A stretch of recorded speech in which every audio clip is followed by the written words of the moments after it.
Bem-vindos a mais um pós-jogo aqui no Camisa 12. Muito obrigado a todos vocês que estão sempre ligados aqui no canal. E de cara já vou pedir desculpa por não ter feito o pós-jogo nas últimas duas partidas contra a Chape, acho que contra o São Paulo.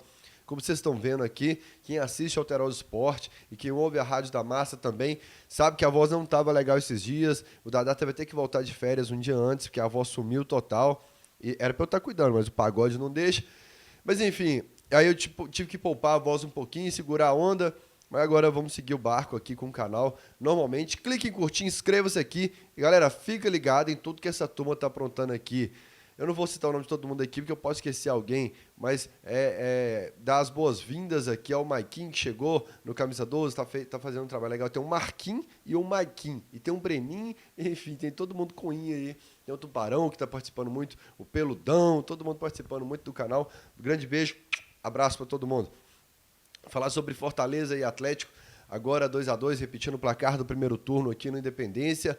A primeira grande novidade foi quando saiu a escalação, as informações do último treino, minha amiga repórter Lohana Lima, do jornal O Tempo, falava sobre novidades no treino, será que vai ter coragem de usar isso na partida?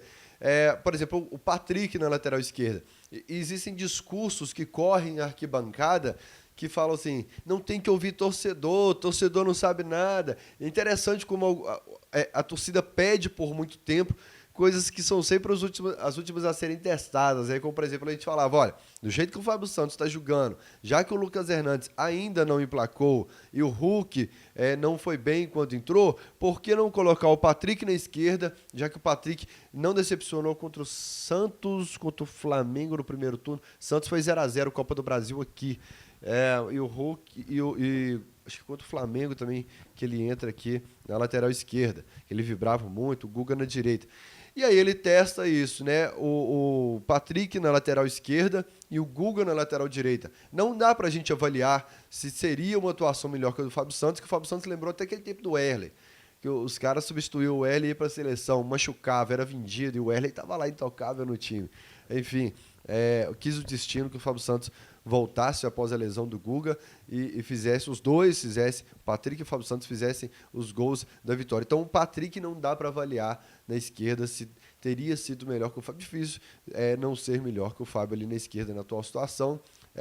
O Fábio Santos é um contrato que ele tem contrato até dezembro de 2020, mas a gente precisa resolver o destino dele em janeiro. Não tem ambiente, não tem clima mais para ficar no Atlético mais uma temporada inteira.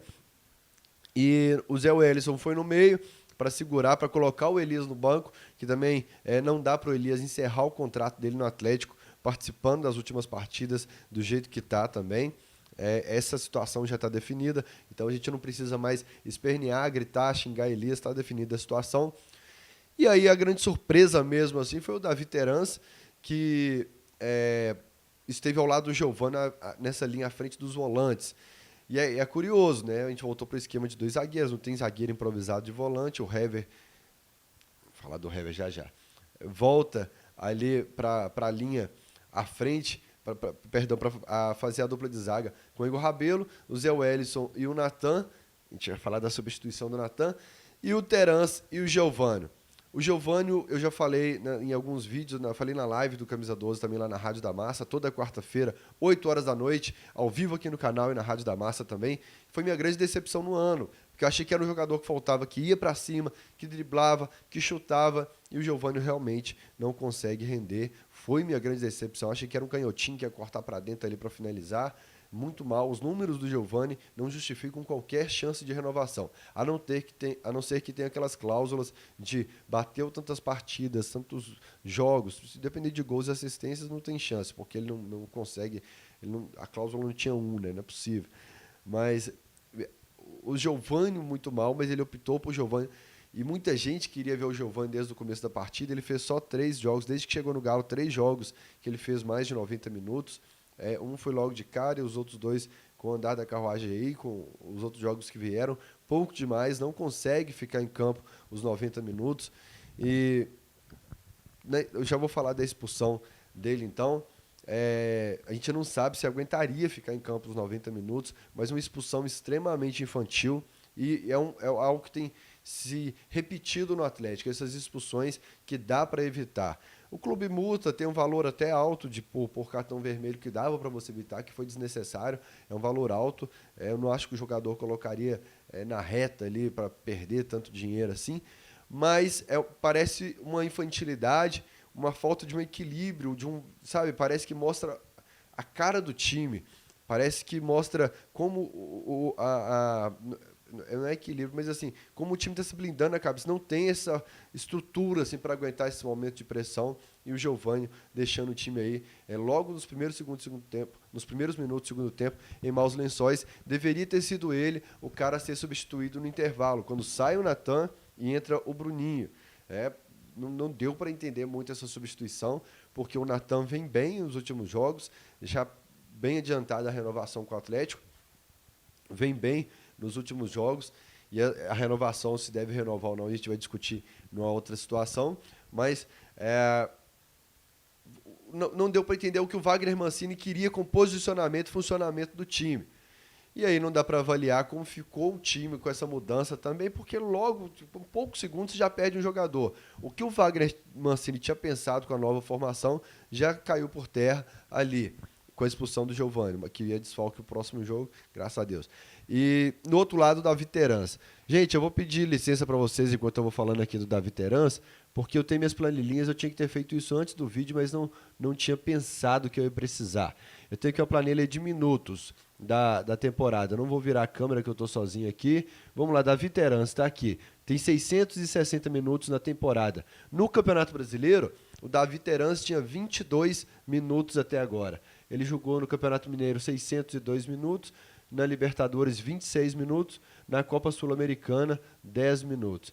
Os 22 minutos contra o Bahia que ele jogou, deixa eu ver se tem algum outro aqui, 10 contra a Universidade do Chile, União La Calera, Universidade do Chile, Nacional do Uruguai, e aí ele então no Campeonato Brasileiro com 22 minutos foi o escolhido. E quando eu falo que o Atlético é um grande improviso, que o Atlético não sabe muito bem por que optou por aquele caminho quando tomou uma decisão, é porque parece que eu falo sempre, olha, eu vou esperar a decisão do treinador, porque ele está lá acompanhando o treino, ele tem uma planilha de exames CK, ele tem planilha de GPS, de uma porrada de coisas que dão um aval para ele tomar a decisão por aquele jogador.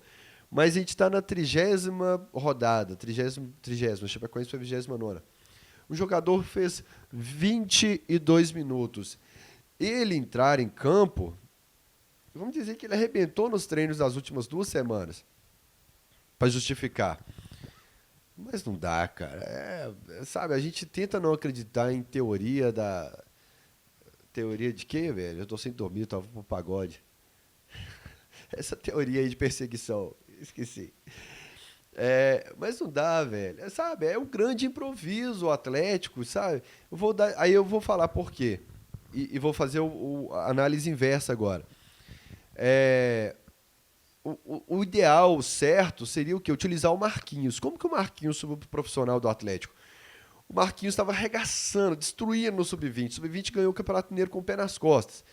O Marquinhos, bicho, tava dando dó dos caras. O Marquinhos, com 48 de segundo tempo, pegando a bola na defesa, porque a Federação Mineira e a CBF estão transmitindo os jogos. De vez em quando eu coloco o link lá nas minhas redes sociais. O Marquinhos voando, véio, destruindo, assistência de 3 dedos, pá, invertendo do outro lado, finalizando, metendo gol. A torcida começou a pedir o Marquinhos no time titular. O que deveria ter sido o correto a se fazer? Primeiro, o Atlético se prevê que aquele menino tinha potencial para arrebentar na temporada, então, lá no começo do ano, de repente, utilizá-lo no time principal. Mas, que bom que está dando certo, mas o certo seria o Marquinhos está na base, o Marquinhos está arrebentando. Coloca entre os profissionais, vai treinando, vai encaixando, vai descobrindo como ele pode trabalhar e pode qualificar, como ele pode se encaixar, como ele pode contribuir. O banco de reservas começou a entrar uns minutinhos titular. O que acontece? O Atlético numa crise enorme, a torcida pressionando o presidente, diretor, treinador. O que a torcida quer? Menino da base. Vamos colocar o menino da base. Chama o Marquinhos. O moleque sobe, no jogo seguinte ele já entra alguns minutos, no outro é titular. Ganha um joguinho lá e tal. Volta o menino pro banco, o menino volta a não ser relacionado. Momento de pressão, perdendo pro Fortaleza, volta o menino pro time. Parece que eles não sabem por que escolheram o Marquinhos, como planejaram isso de uma forma equilibrada, porque que bom que deu certo, e eu vou falar agora sobre a atuação do Marquinhos, mas eles fazem de tudo para não dar certo, para falar que o menino não emplacou. Vocês pediram o Marquinhos da base, a gente subiu, ele foi titular 48 horas depois e não deu certo. Tem tudo para não dar certo desse jeito. A gente torce e quer que utilize os meninos da base, mas não pode fazer isso com os meninos. Que é uma sacanagem. Vocês têm que entregar planejamento. Não é os meninos que têm que se planejar. Vocês têm que planejar um cenário legal para você pegar e falar assim, pronto, Marquinhos, tá aqui, ó. Tá tudo certo agora para você entrar e arrebentar. Aí o Marquinhos entra. Oh, gente, o Atlético, os jogadores experientes estão com medo. Eles entram cabisbaixos contra os times, eles entram com medo. Você fala assim, nossa, mas jogar os meninos na fogueira dessa? Os velhos de guerra é que estão na fogueira. São os velhos de guerra que estão tensos, sem confiança. O Fábio Santos, quando pega aquele pênalti para cobrar contra o Chapecoense, é um menino de 16 anos que está ali no profissional, gente. Se é um menino de 16 anos que tem aquela atitude, a gente queima o moleque. E cabisbaixo, com medo, pega a bola, toque pro lado, porque não tem coragem de ir para frente. Marquinhos entrou contra o Flamengo lá no Maracanã. E ontem contra o Fortaleza no Castelão de novo. O cara pega e vai rabiscando pra cima. E pega e vai. No último lance do jogo, ele pega a bola, cadencia, chama os 3 adversários pra cima dele, chama a falta, cai no chão e fica lá. Quem que é o experiente da parada? Ele ou o Davi Terans, que teve a chance. Não pode fazer, como eu falei no meu Twitter, essa sacanagem com o menino de achar... Como o Wagner Mancini falou que ele tem muito tem que ser lapidado, tem que amadurecer, tá muito ver algumas coisas a serem corrigidas, alguma coisa assim que o Wagner falou. Ô Wagner, olha o que entregou o Giovani, o Terans, olha o que o Marquinhos entra e faz com o jogo. O gol do Fábio Santos começa em uma jogada que ele pega e tenta partir pra cima de 3. Falou, ó, eu toco aqui, a jogada tá morrendo, eu vou pegar, vou partir pra cima desses caras que eu posso. Aí o cara do Fortaleza tenta dar uma dividida ali, tenta fazer a interceptação, a bola sobe pro Fábio Santos fazer o gol. Mas o Marquinhos teve a coragem de pegar. Aí muita gente gosta de destacar os pedidos do torcedor, da torcida do Galo, que não deram certo. A gente já pede isso há algum tempo, uma chance maior para esses meninos, né? E o clube soltou, na hora do jogo, uma nota em que fala dos títulos da base, do sub-12, 13, 14, o 15 a gente ganhou, o 17 a gente foi vice, o sub-20 foi campeão mineiro e vai jogar agora, enquanto eu gravo esse vídeo, com o Vasco pelo Campeonato Brasileiro, ganhou o jogo de ida nas quartas por 1-0. Então, nossa base é legal, nossa base tá legal. Mas na hora de que eles chegarem no profissional, eu vou escolher o Davi Terans, vou contratar o Maicon Lesma e vou colocar o Giovani, que não mostrou nada até agora. Ô Marquinhos e Bruninho, mas nossa base é foda, beleza? Fica aí. Não dá pra falar uma coisa e fazer outra. Na prática, ser diferente, né? Vamos lá, os gols do Fortaleza de bola, de cruzamento ali. Contra o Flamengo, Copa do Brasil, sub-20, o Cleiton era o goleiro do Atlético, ele sai muito mal no jogo aqui no Independência, depois se torna o herói do jogo lá, pegando os pênaltis. Mas nos primeiros jogos que teve chance aqui no Atlético, o Cleiton saía muito mal, antecipado, parece que ansioso, né? Meu Deus, deixa eu matar essa jogada rápido, que mostrar que eu consegui antecipar, que eu consegui prever, que o cruzamento era aqui. Na minha opinião, o Cleiton falha ali na saída. Eu lembro do Renan Ribeiro, quando o repórter fala isso na coletiva, ele fala, você tem experiência como goleiro? Quantos anos de goleiro você tem? E aí, na minha opinião, o Cleiton falha. O Cleiton tem se mostrado muito ansioso nessa saída de bola. Se o adversário se antecipar e der uma casquinha, vai fatalmente sempre colocar lá no fundo do barbante contra o Cleiton. E aí, Fael, você quer o Vitor de volta então, falhando sempre? Gente, a gente não pode deixar de fazer uma análise de um jogador só porque quem estava antes dele também estava falhando. Falhou aqui, chegou esse aqui, a gente fala que está bem ou que está falhando também. A gente não vai poupar o Cleiton de analisar que ele falhou só porque o Vitor vinha mal. Mas minha bronca na zaga é com o Hever, um sonolento Hever, como eu falei, dos mais experientes, é que eu contava muito e polêmico que eu vou falar aqui, mas Hever, desse jeito não dá para terminar como titular o ano não, se você não evoluir. Aí ele regaça no próximo jogo, faz 2 gols, destrói na zaga. Ei, Fael, o cara que você queria. Eu acho o Hever um zagueiraço. Só acho que com a postura e atitude que ele está tendo nesse momento agora, comentei a opinião de vocês. Eu acho que vem mal e vem mal demais. Acho que era isso mesmo. Se eu esqueci alguma coisa, desculpa. Eu falei, não, golaço do Patrick no meio campo, nossa senhora. Eu não contava com um ponto nesse jogo, então eu estava muito preocupado. Eu falei com o médico, eu acho que esse trem aqui um pouco é galo. Essa garganta, essa voz que sumiu aqui, é um pouquinho de preocupação com o Atlético. Enfim, galera, faltam agora 8 jogos, acho que é isso, para o Campeonato Brasileiro acabar. Vamos fazer um pacto, sabe, de jogar o astral para cima, porque a gente ainda corre um risco enorme de cair para a segunda divisão. E se a gente cai para a segunda divisão, não tem porém, não tem virada de mesa, não tem tapetão.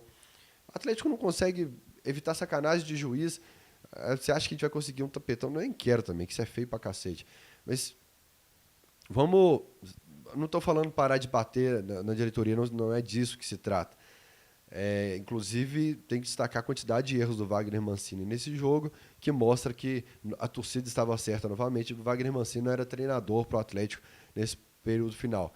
Mas vamos entender que a gente tem que cobrar do Sérgio Sete Câmara, do Rui Costa, do Wagner Mancini, dos jogadores, mas que a gente precisa ir para o Mineirão agora, ganhar do Goiás, que a gente precisa confiar no Atlético no Clássico, a gente precisa.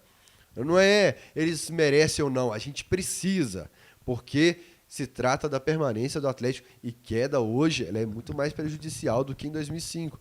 Uma queda hoje de um clube no patamar do Atlético endividado como está o Atlético, com a situação administrativa como está o Atlético, é um caos muito maior do que seria em 2005. As cicatrizes para o futuro, antigamente a gente falava, é bom cair para se organizar. Hoje cair é beirar a falência, tá certo? A gente precisa, nesse momento, encher o estádio, a gente precisa estar lá passando raiva, mas tá lá com o estádio cheio, porque a gente precisa desses pontos, porque se trata do nosso Galo. A torcida do Galo não abandona esse time de jeito nenhum, tá certo? Grande abraço para vocês, clique em curtir, inscreva-se no canal e torça aqui para a voz do Fael, fica legal. Grande abraço.